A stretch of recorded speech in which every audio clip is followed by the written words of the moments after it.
दोस्तों, जब बात धर्म की होती है तो सनातन धर्म सबसे पुराना धर्म है, सबसे पौराणिक धर्म है, क्योंकि ये अनादि काल से चला आ रहा है।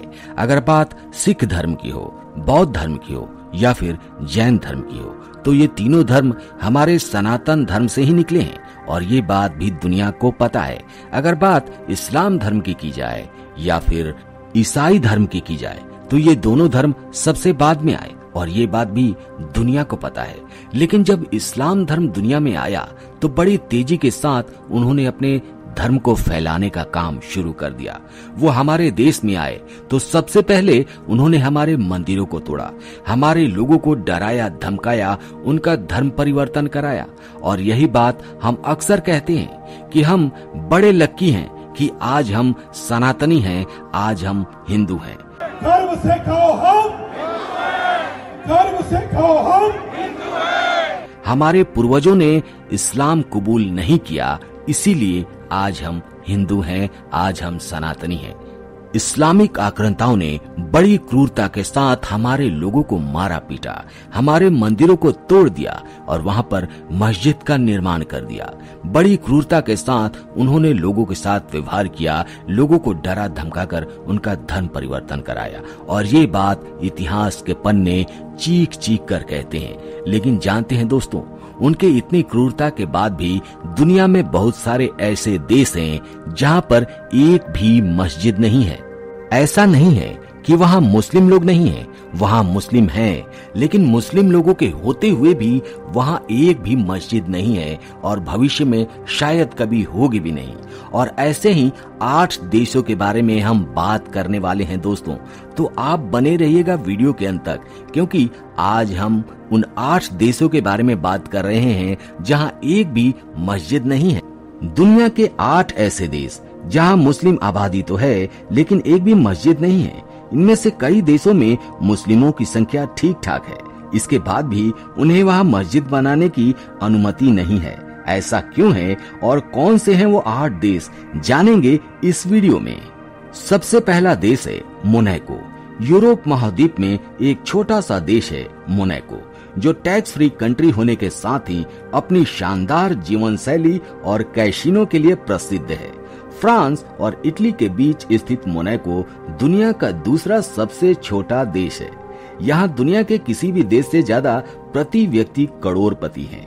यहाँ यूं तो सभी धर्मों के लोग रहते हैं, लेकिन केवल चर्च है और कोई दूसरे धर्मस्थल नहीं है। यहाँ मुस्लिम भी रहते हैं और कुछ तो बहुत ही शोहरतमंद और दौलतमंद भी हैं, लेकिन यहाँ कोई मस्जिद नहीं है और बनने के कोई आसार नहीं है। दूसरा देश है Vatican city. Vatican city Europe महाद्वीप में स्थित एक ऐसा देश है जो पृथ्वी का सबसे छोटा देश है, यानी दुनिया का सबसे छोटा देश है। इसका क्षेत्रफल केवल 44 हेक्टेयर है। यह इटली के नगर रोम के भीतर स्थित है। ईसाई धर्म के प्रमुख संप्रदाय रोमन कैथोलिक चर्च का यहाँ केंद्र है। यही इसके सर्वोच्च पंथ गुरु पोप का निवास है। यहीं से वो दुनिया भर के कैथोलिक चर्चों का नियंत्रण रखते हैं और उनके लिए नीतियां बनाते हैं। वेटिकन सिटी के राजनयिक संबंध दुनिया के सभी देशों से हैं। वेटिकन सिटी में न तो दूसरे धर्म के लोग रह सकते हैं और न ही कोई धार्मिक स्थल बना सकते हैं। तीसरा देश है उरुग्वे। जी हाँ, दक्षिण अमेरिका के दक्षिण पूर्वी हिस्से में स्थित यह एक छोटा सा देश है। देश में रहने वाली करीबन 35 लाख की आबादी में 11 लाख लोग राजधानी मोंटेवीडियो और उसके महानगरीय क्षेत्र में रहते हैं। करीब 88% आबादी यूरोपीय लोगों या मिश्रित वर्ण के लोगों की है। उरुग्वे दक्षिण अमेरिका में सूरीनाम के बाद दूसरा सबसे छोटा देश है। उरुग्वे में राजनीति को पूरी तरीके से धर्म से अलग रखा जाता है। यहाँ कई धर्मों के लोग रहते हैं, जिसमें हिंदू हैं, मुस्लिम हैं और ईसाई भी हैं। यहाँ लगभग 1000 के आसपास मुस्लिम रहते हैं, जो ब्राजीली सीमा के करीब शहर चुए में रहते हैं। कुछ मुस्लिम रिवेरा आर्टिगस और मोंटेवीडियो में रहते हैं। यहाँ पर कोई भी मस्जिद नहीं है। इन सभी के लिए एक इस्लामिक सेंटर बनाया गया है, जहाँ पे मुस्लिम लोग अपनी इबादत करते हैं, लेकिन कोई भी मस्जिद नहीं है। चौथा देश है Sao Tom and Principe. Madhya Africa का एक बहुत छोटा गणतांत्रिक देश है। यहाँ पुर्तगाली बोली जाती है। यहाँ मुस्लिम रहते हैं लेकिन बहुत कम संख्या में। ईसाई बहुत ज्यादा हैं। ये कभी पुर्तगाल का गुलाम हुआ करता था। सन 1970 से पहले यहाँ मुस्लिम थे ही नहीं। बाद में मुस्लिम शरणार्थी यहाँ आकर बसने लगे, जो पड़ोसी देश नाइजीरिया और कैमरून से आए। तब भी यहाँ उनकी आबादी लगभग 1000 से कम ही है और यहाँ कोई भी मस्जिद नहीं है। अगर उन्हें इबादत करनी होती है तो वो खुले में ही करते हैं। 5वां देश है इस्तोनिया। इस्तोनिया में मुस्लिम आबादी बहुत कम है। वर्ष 2011 के जनगणना के अनुसार वहाँ 1508 मुस्लिम परिवार रहते थे, यानी वहाँ की आबादी का केवल 0.14% हिस्सा।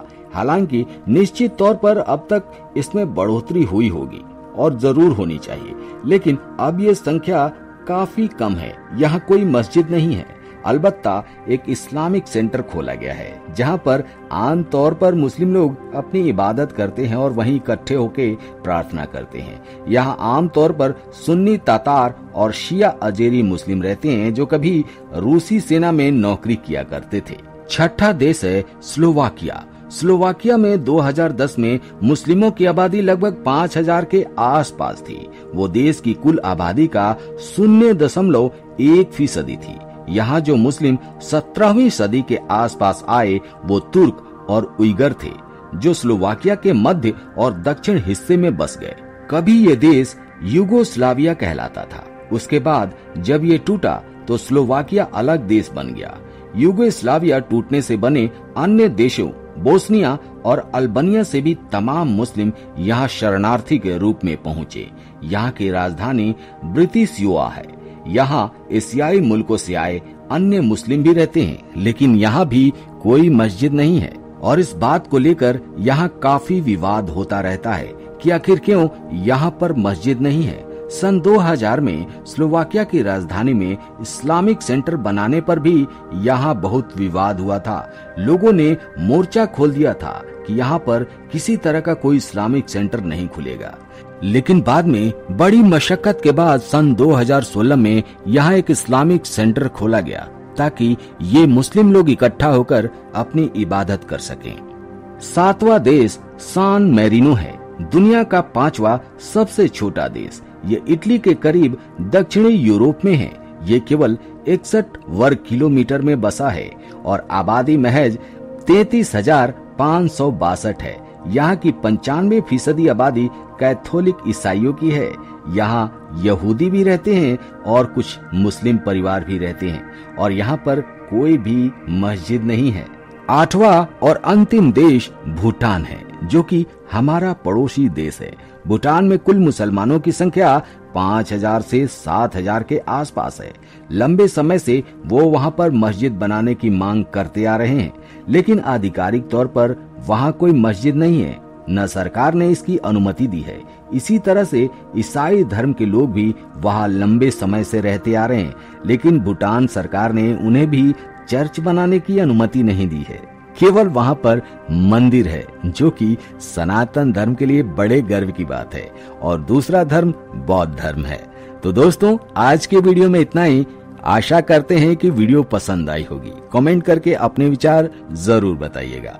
मिलते हैं आपसे अगले वीडियो में एक नए टॉपिक के साथ। तब तक के लिए जय हिंद, जय भारत, जय सनातन।